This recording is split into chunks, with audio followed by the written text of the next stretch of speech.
हंसकर जीना दस्तूर है जिंदगी का। बीते हुए पल कभी लौट कर वापस नहीं आते हैं, यही सबसे बड़ा कसूर है जिंदगी का। कभी फूलों की तरह मत जीना है मेरे दोस्त, नहीं तो जिस दिन खिलोगे उसी दिन बिखर जाओगे। बहुत बड़े पन्ना पलटने वाला हूँ, बहुत बड़ी याद आपको कराने वाला हूँ, आपको आपके अतीत से जोड़ने वाला हूँ, आपका एक बहुत पुराना ख्यालात आपके सामने लाने वाला हूँ। आपको अपने बिछड़े हुए दोस्त को याद दिलाने आया हूँ, आज आपको आपकी यादों में ले जाने आया हूँ। कविता है ना दोस्त, वाकई में से सहजता से नहीं लोगे और पूरे मार्मिक ढंग से समझने का प्रयास नहीं करोगे तो ये कभी समझ में आने वाली भी नहीं है। जो कवि हैं उन्होंने इस कल्पना को जिया होगा, जो कवि हैं वो इस एहसास में पलते बढ़ते हैं। आज आपके सामने सीटेट स्पेशल पार्ट 2 की महत्वपूर्ण कंटेंट मैंने उल्लिखित कर रखा है। एक कवि जिन्होंने ये लिखी हुई है, ये पंक्ति जो बीत गई वो बात गई, माननीय श्री हरिवंश राय बच्चन जी की ये पंक्तियां हैं और इसे भी आप याद रखें। इस महत्वपूर्ण कंटेंट में आपका पूरे हार्दिक और दिली स्वागत मैं करता हूं आपका इस कंटेंट में। पूरे मनोवेग से आपसे जुड़े, आप जुड़े हमसे। आज की जो ये कहानी है, आज का जो ये विचार है, आज का जो ये पैसेज है आपके सामने, ये आपको बहुत कुछ बताने वाला है।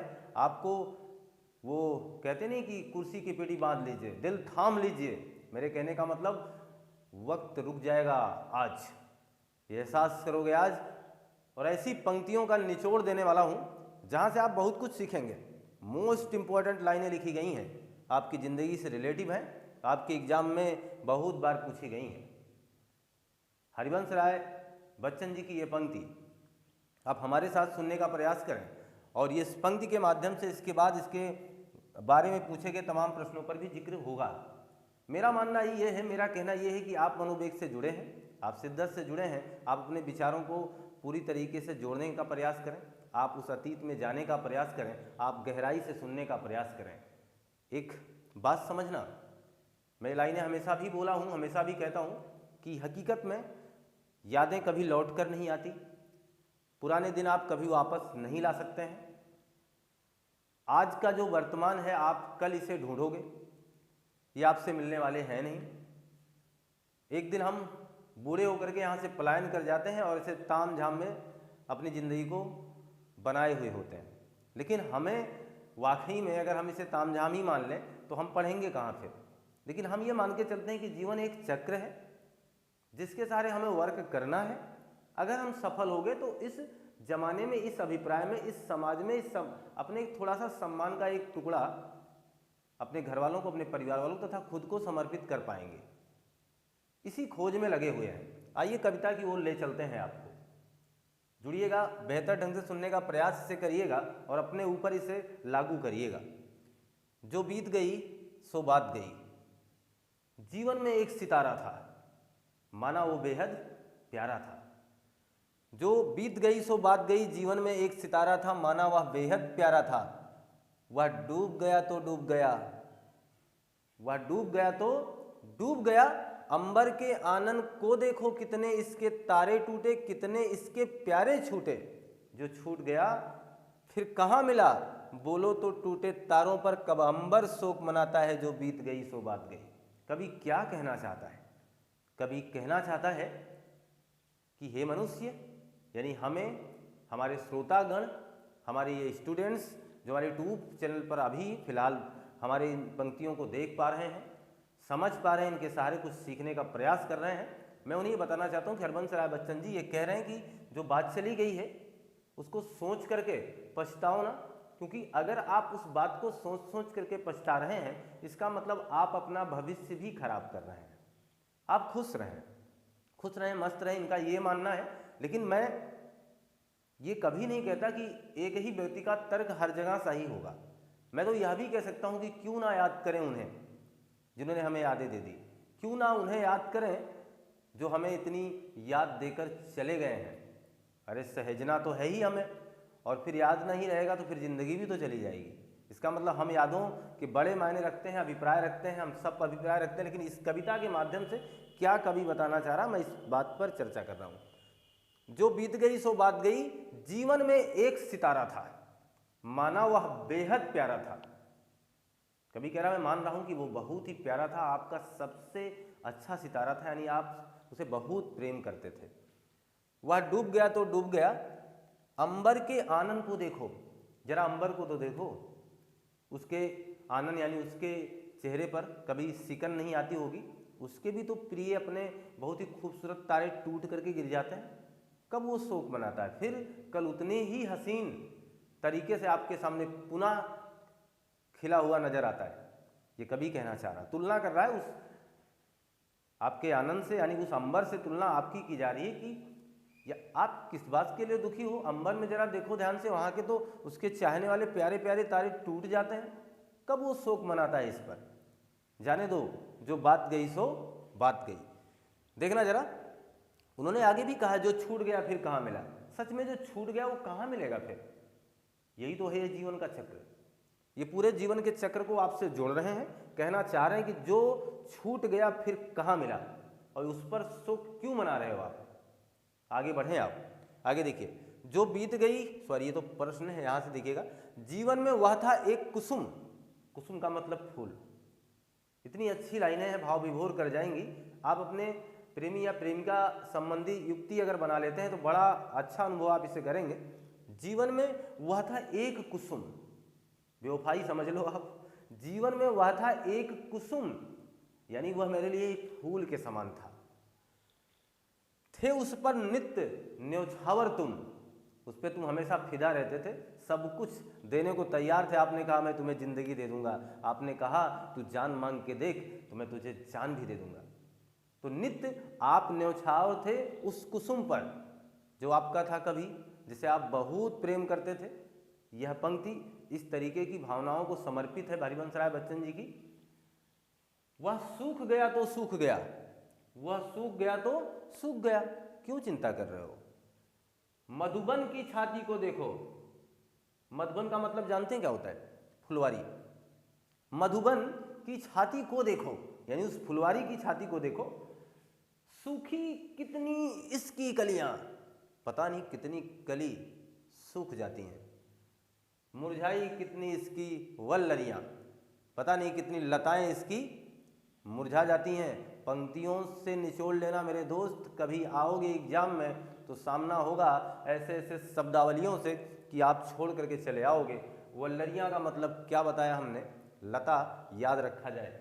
आगे देखिए, जो मुरझाई फिर कहाँ खिली, जो मुरझा गई क्या वो कली फिर से खिली। देखो कितना स्पष्ट लाइनें हैं। जो मुरझाई फिर कहाँ खिली, पर बोलो सूखे फूलों पर कब मधुबन शोर मचाता है। क्या कभी अपने सूखे हुए फूलों पर मधुबन जोर जोर से चीखता है। क्या मधुबन हमारी तरह उस दर्द को महसूस करता है। हो सकता है करता हो, लेकिन क्या हमारी तरह वो शोर मचाता है। क्या वह हमारी तरह अपने जीवन को बेकार करता है। क्या हमारी तरह उसके प्रिय वस्तु के चले जाने पर बहुत ज़्यादा दर्द का एहसास करता है। ये कवि कुल मिला जुला के ये कहना चाह रहा है, जो बीत गई सो बात गई। अगर आपका कोई सितारा खो गया है आपसे, आपको छोड़कर चला गया है, तो रिक्वेस्ट है आपसे, प्लीज़ उस पर चिंता ना करें और आप अपने आगे की तैयारी को अनवरत रूप से करें। ये कवि कहना चाह रहा है। देखिए, पर बोलो सूखे फूलों पर कब मधुबन शोर मचाता है, जो बीत गई सो बात गई। ये इतनी पंक्तियां हैं हरिवंश राय बच्चन जी की। आगे की भी पंक्तियां हैं जहां उन्होंने मधुशाला वगैरह को लेकर कहा है, बताओ मधुशाला क्या प्याले, टूटे प्यालों पर कभी शोर मचाएगा, कभी दुख करेगा। पता नहीं कितने प्याले वहाँ टूट जाते हैं मधुशाला में, और वहाँ भी आप अपने पूरे जीवन को समर्पित करके चले आते हैं, लेकिन मधुशाला क्या कभी उस पर शोर मचाता है। दो चार शराबी भाग जाएं, क्या वो कभी चिल्लाता है? नहीं। वाकई में ये सारी बातें इन्होंने लिखी है और ये जोड़ा है कि मेरे हिसाब से आप इसे बहुत अच्छे ढंग से समझ गए होंगे। इनका कहने का तात्पर्य है कि आपकी प्रिय वस्तु भी आपसे खो गई हो तो कृपया आप अपने दैनिक जीवन की दैनिक चर्या को तथा आने वाले समय को बर्बाद न करें। एक मेहनत स्वरूप एक ऐसा प्रतिरूप, एक ऐसा वर्क कर जाएं कि आपका जो आने वाला फ्यूचर है वो सही हो जाए। अतीत जो भी था उस पर बहुत ज़्यादा चिंतित ना हो। बहरहाल हमारा मानवीय जीवन है और हम ऐसी आशाओं से परे नहीं हो सकते हैं, ये मैं मान रहा हूँ। अगर किसी को किसी भी प्रकार का दर्द या तकलीफ होता है तो उन आशाओं, उन तकलीफ़ों में वो पूरा जीवन निर्वहन करता है। लेकिन हरिवंश राय बच्चन जी की ये पंक्ति बताना चाहती है कि ऐसा करने से आपका बहुत बड़ा नुकसान होता है। आप कृपया अपनी पढ़ाई पर ध्यान दें, फोकस करें और लगातार अनवरत रूप से आगे बढ़ें। अगर किसी भी व्यक्ति पर्सन के साथ ऐसे दुखों का सामना हुआ है, ऐसे दुख से अगर वो जुड़े हुए हैं, तो इस तरीके की अपने अंदर वो पावर, वो क्षमता जनरेट करें कि जिससे वो आगे जा सके। ठीक है, मैं मानता हूँ कि आप इस पंक्ति का पूरा आशय समझ चुके होंगे। हमारे कवि ने हमारे प्रिय वस्तु, हमारे प्रिय व्यक्ति जो हमसे छूट गए, जो हमसे रूठ गए, उनकी तुलना देखना किससे की। सितारों से की है, फूलों से की है, फुलवारियों से की है, कलियों से की है, वल्लरियों से की है ना। इन सारी शब्दावलियों को आप जहन में रखोगे तो आगे आने वाले जो प्रश्नों के जवाब हैं उनके जवाब देने बड़े आसान हो जाते हैं। इसलिए मैंने कहा कविता को कविता की तरह पढ़ना होगा, कविता को कविता की तरह पढ़ना होगा, तब आप जान पाएंगे कि कविता क्या है ना। नहीं तो हम उनके बारे में कैसे जान सकते हैं। अगर हम उनको कहानी की तरह पढ़ेंगे तो फिर तो कहानी नजर आएगी ना।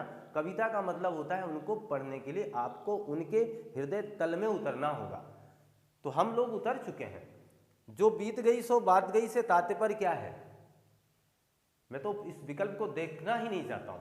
इन्होंने कहा कि जो बीत गई सो बात गई, उस पर चिंता ना करो, आगे का भविष्य खराब ना हो जाएगा।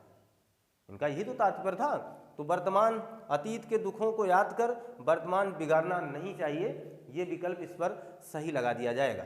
ये चीज, अतीत के दुखों को याद कर वर्तमान बिगाड़ना नहीं चाहिए, ये कवि बताना चाह रहा है हम लोगों को। ये चीज़ें बहुत ज़रूरी थी आपके लिए और बहुत इंपॉर्टेंट प्रश्नों का जवाब आप दे पा रहे होंगे।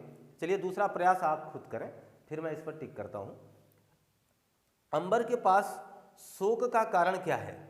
शोक का कारण है, बताइए। उसके अनेक तारे टूट गए हैं, कि अंधेरा हो गया है, कि तारे डूब गए हैं, या अंबर का आनंद देखने योग्य नहीं है।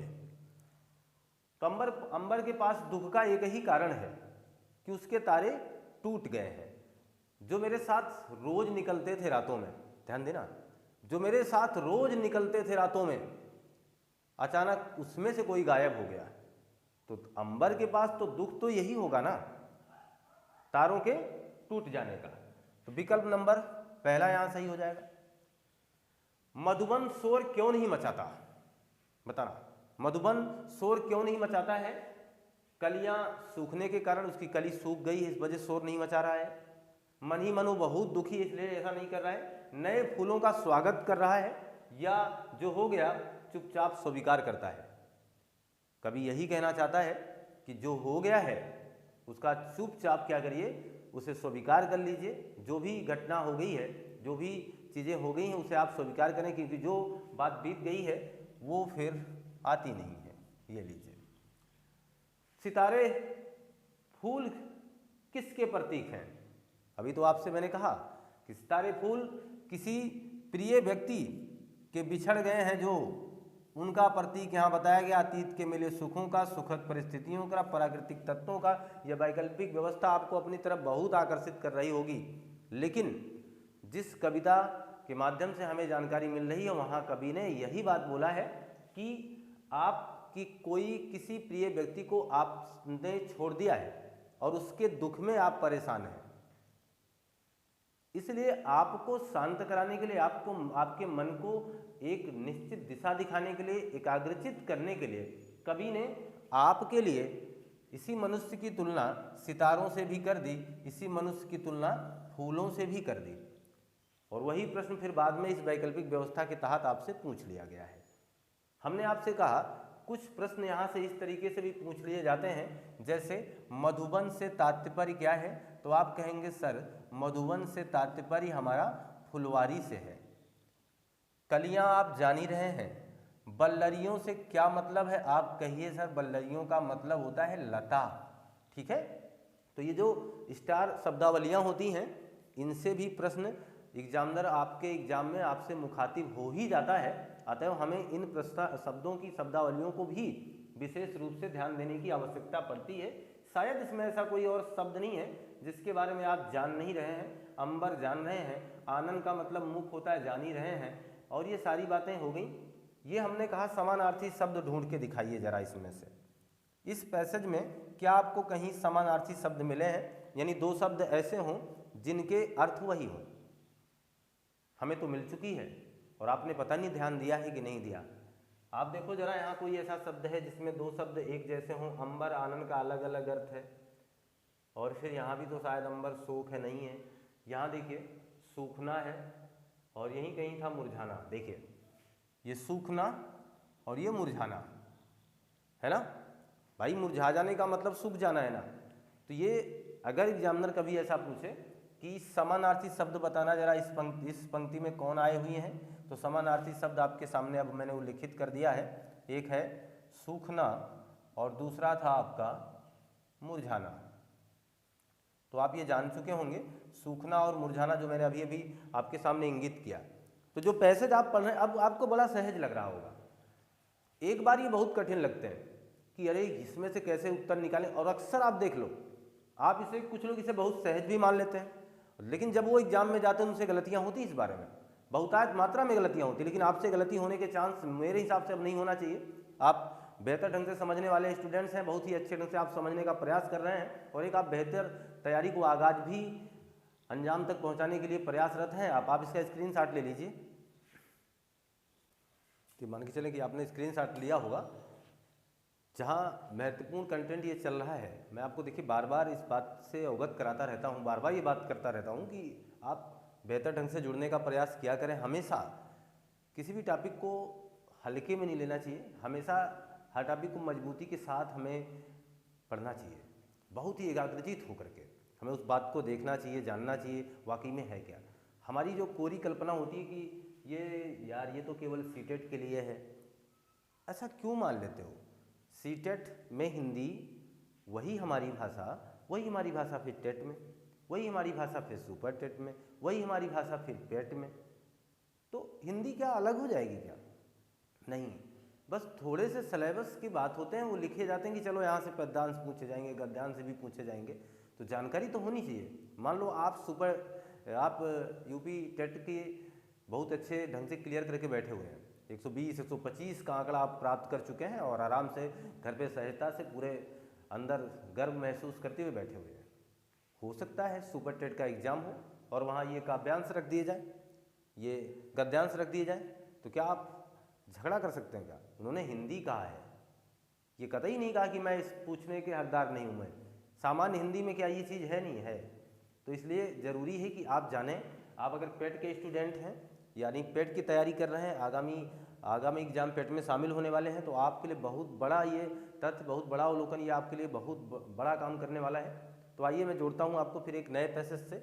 अभी इसके ठीक पहले हम लोगों ने जो एक पैसेज देखा हरिवंश राय बच्चन जी की, उसके ठीक बाद ये महत्वपूर्ण पैसेजों को इसलिए ला रहा हूँ जिससे आप प्रश्नों को हल कर पाएँ। इसका स्क्रीनशॉट आप रख लें, इस वजह से अगर आप कॉपी पे नोट नहीं कर रहे हैं तो स्क्रीनशॉट रख लें, उसको एक बार देखेंगे, पुनः देखेंगे तो बातें आपके जहन में आ जाएंगी। और चाहे तो आप इससे अभ्यास कर सकते हैं, आप मार्केट से ली हुई पुस्तकों से दूसरे किसी पैसेज को हल करके, जो मैं तरीका दे रहा हूँ, इसके माध्यम से आप जान पाएंगे कि हमें पैसेज से किसी भी प्रश्न का जवाब कैसे दिया जाता है। पहली बात तो हमें काव्यांश को हमेशा दिल से पढ़ना होता है, हमें इन्हें अपना दुख और दर्द समझ लेना होता है, परंतु हमारी पीड़ा इनसे मैच नहीं करेगी, इस बात को भी ध्यान रखना होता है।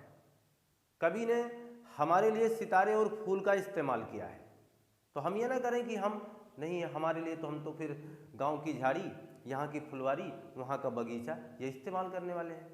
वो आप करने वाले हैं, लेकिन कवि ने इस पंक्ति में जो किया है, इन काव्यांश में जो किया है, हमें वहाँ जुड़ा होना होगा। बस इतना है कि कवि के दर्द को अपना दर्द समझना होगा, कवि की पीड़ा को अपनी पीड़ा समझनी होगी, ये चीज़ करना है।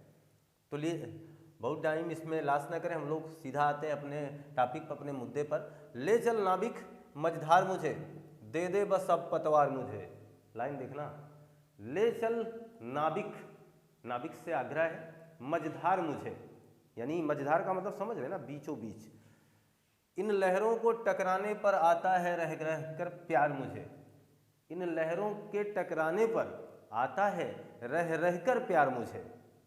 अजीब आदमी है भाई, कह रहा है नाबिक मुझे मझधार ले चल, इन लहरों के टकराने से मुझे रह रह कर के प्यार आता है। नहीं अच्छा लगता होगा इन्हें काफ़ी। मत रोक मुझे भयभीत न कर, नाबिक कह रहा होगा कि भाई ये बहुत खतरनाक काम आप करना चाह रहे हैं, आप ऐसी जगह क्यों ये बात बार बार कह रहे हैं, गलत है, अभिप्राय गलत होगा, वो समझा रहा। लेकिन फिर देखना क्या कह रहे हैं, मत रोक मुझे भयभीत न कर, मैं सदा कटीली राह चला, मेरे पथ के पतझारों में ही नव नूतन मधुमास पला।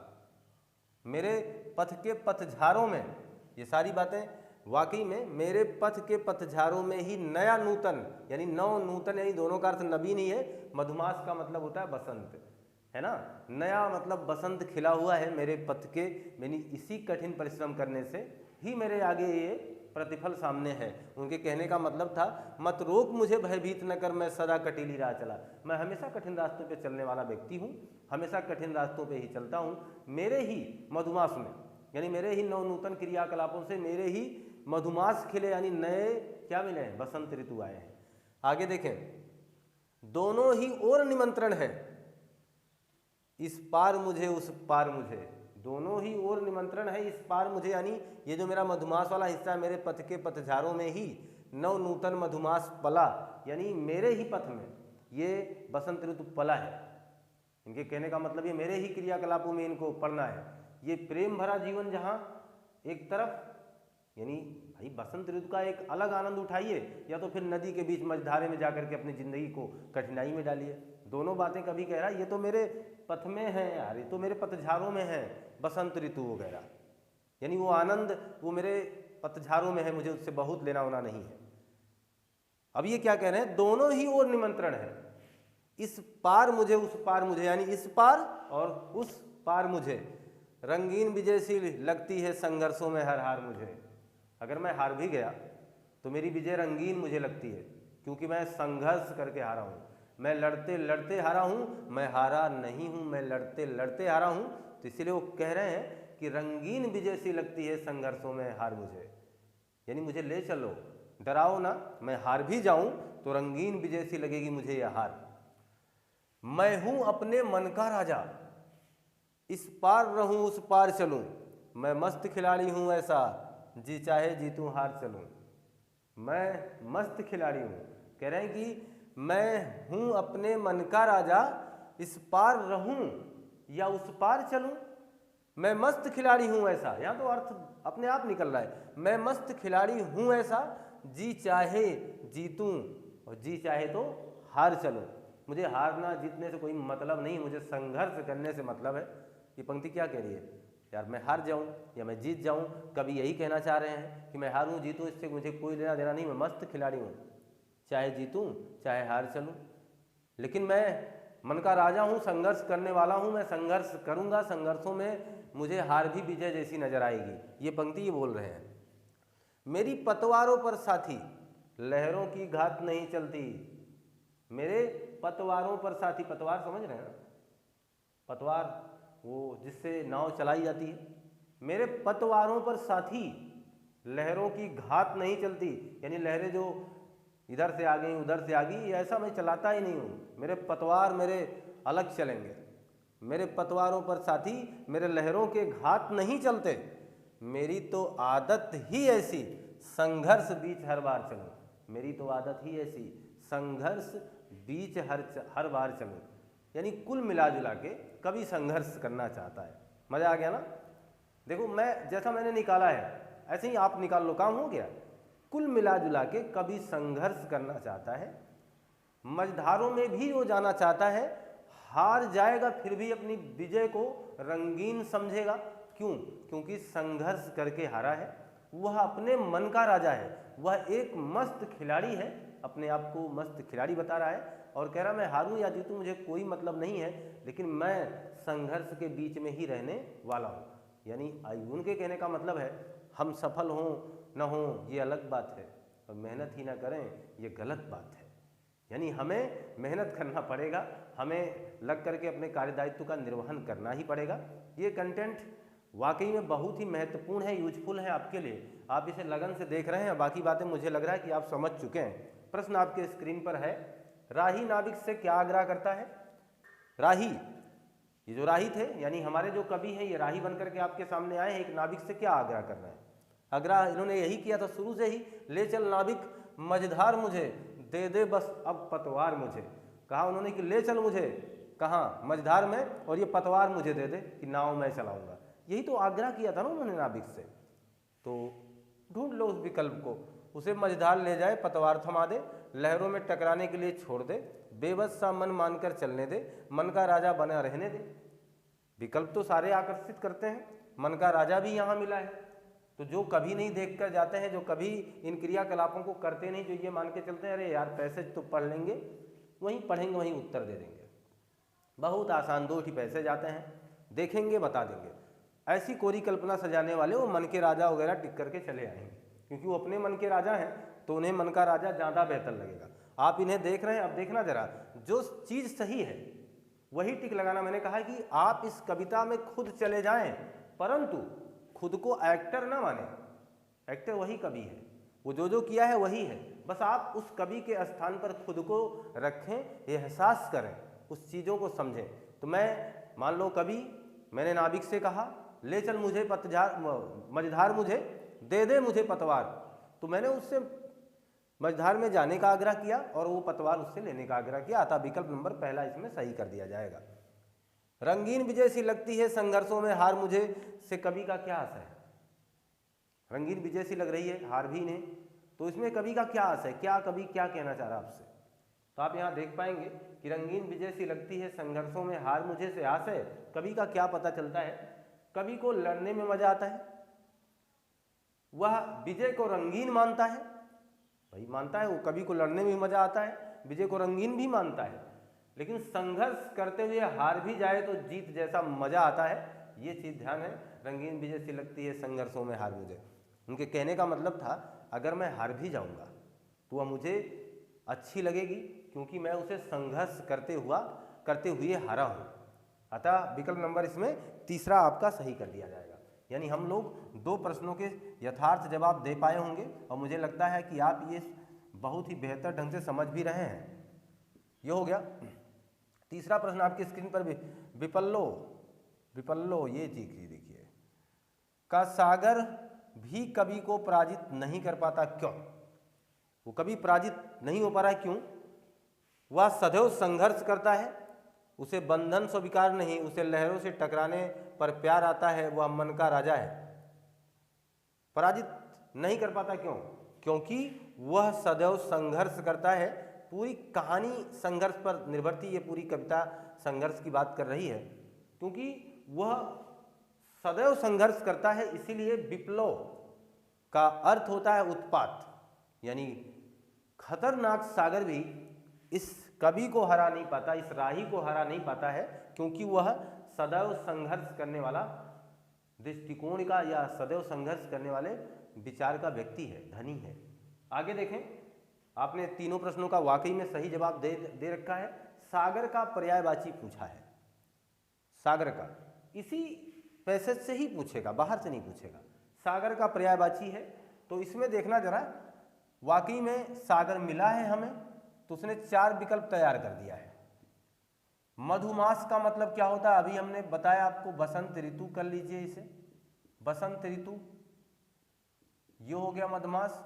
पतवार का मतलब जिससे नाव चलाई जाती है, जिससे एक विशेष प्रकार के लकड़ी के डंडे का बना होता है, आगे आप देखते हैं कुछ आकार इस तरीके का, जिससे नाव चलाई जाती है, कुछ करना नहीं, आप जान चुके हैं, सारी शब्दावलियों को भी बता रहा हूँ। विप्लव का मतलब अभी हमने बताया है आपको, उत्पात होता है, और पारावार का मतलब सागर होता है, ये इसका पर्याय है, इसलिए विकल्प नंबर यहाँ ये वाला सही किया जाएगा। लेकिन हमने सारी शब्दावलियों का अर्थ इसलिए बताने का प्रयास किया है कि हम तो यहाँ इस तरीके से ले रहे हैं, हमारा एग्जामिनर किस तरीके से प्रश्नों से मुखातिब होगा, जरूरी नहीं है कि यही पैसेज उठा के दे देगा। ऐसा दे दिया तो सोने पर सुहागा हो गया, परंतु ऐसा नहीं किया तो भी ऐसा भी नहीं हुआ है कि हमारा सोना ही खो गया है, क्योंकि हम अब सोने तक पहुंच चुके हैं। सुहागा हो ना हो, हम इसके माध्यम से ये जान पा रहे हैं कि आप किसी भी पैसे से जब प्रश्नावलियां हमारे सामने लाओगे तो हम इस तरीके से जवाब देने के लिए तैयार रहेंगे। एक विशेष प्रकार का प्रश्न मेरी आंखों के सामने अभी भी दौड़ रहा है, ये नाभिक, नाभिक का संधि विच्छेद क्या होगा? तो ये चीज ध्यान दें, ये आपको अयादि संधि का एक फार्मूला मिलेगा जहां आपको आओ मिलता हुआ दिखाई देगा। आओ, इस वजह से यहां औ की मात्रा लगेगी, यानी ने धन आबिक ना करके नौ धन लिखेंगे हम, नौ धन इक, इसका मतलब होगा नाभिक। ये अयादि संधि का एक महत्वपूर्ण फार्मूला है। अभी मैंने सीटेट स्पेशल की कुछ महत्वपूर्ण कक्षाएं इसलिए संचालित करने का इरादा किया, जिससे क्योंकि अभी आगामी आपका सीटेट का पेपर अभी बहुत लोगों का नहीं हुआ है, वो इसके माध्यम से अपनी तैयारी को सुदृढ़ कर पाएंगे। आने वाले पेट एग्जाम के लिए जो स्टूडेंट्स अभी से तैयारी कर रहे हैं, अपने आप को मैच्योर करने का प्रयास कर रहे हैं, बेहतर करने का वो जिम्मा ठान रखा है या मन मस्तिष्क में सजा रखा है, तो वाकई में उनके लिए कंटेंट बहुत ही अच्छा या कारगर कह सकते हैं होगा। आप इन्हें पढ़ें और देखें। अभी मैं इनकी एक दो क्लासें और भी प्रोवाइड कराऊंगा। बहरहाल इसके बाद ठीक बाद में संधि समास या अन्य तमाम चीज़ों का अभी भी क्लास आपके यूट्यूब चैनल पर प्रोवाइड कराया जाएगा। आप पूरे मनोवेग से, पूरे शिद्दत से, पूरे लगन से पढ़ें, जुनून से पढ़ें, और किसी प्रकार की अन्य तरीकों का एक फार्मूला बना लें कि मतलब मैं टाइम टेबल पर बिल्कुल विश्वास नहीं करता, लेकिन फिर भी मैं हमेशा ये कहता हूँ कि आप पढ़ें। आप जब ये ठान लेंगे कि मुझे अभी से पढ़ना है, मुझे लक्ष्य अभी मेरा वो, मुझे पता नहीं कि किस दिन एग्ज़ाम होगा, एग्ज़ाम की डेट आने के बाद जो पढ़ते हैं ना, वो केवल गिनती के दिन ही पढ़ पाते हैं, और जो पहले से पढ़ते हैं कि मुझे ये कर देना है, उनके पास इतना वक्त होता है, जब एग्ज़ाम की डेट आती है तो सबसे ज़्यादा वही हंसते हैं, और आप तो प्रेशर लेकर के पढ़ते हैं, फिर बड़ी समस्या हो जाती है। इसलिए अभी से पढ़ें, अनवरत पढ़ने का प्रयास करें। मैं तो बार बार ये अनुभव करता हूँ, कोई पढ़ता वगैरह कम ही है, लेकिन आप ये मान के चलें पढ़ें। अगर ऐसा करेंगे तो ही आप सक्सेस होंगे। कोई बात नहीं, आपको ये कंटेंट मेरे हिसाब से अच्छे लग रहे होंगे, अच्छे लगे भी होंगे, आप इसका स्क्रीनशॉट रख लीजिए अपने साथ। तो ये मान के चलें कि आपको पूरे कंटेंट अच्छे ढंग से प्रोवाइड मैं करा रहा हूँ, आपको बेहतर लग रहे होंगे। अगर ऐसा हो पा रहा है तो लाइक कमेंट कर सकते हैं आप, और अपने दोस्तों के पास शेयर भी कर सकते हैं। आप ज़्यादा से ज़्यादा लोग जोड़ सकते हैं अपने यूट्यूब चैनल से, हमारे साथ जोड़ सकते हैं, हमारा मनोबल बढ़ा सकते हैं। मिलता हूँ मैं आपसे नए कंटेंट में। आपका दिन शुभ हो, आपको बहुत बहुत धन्यवाद।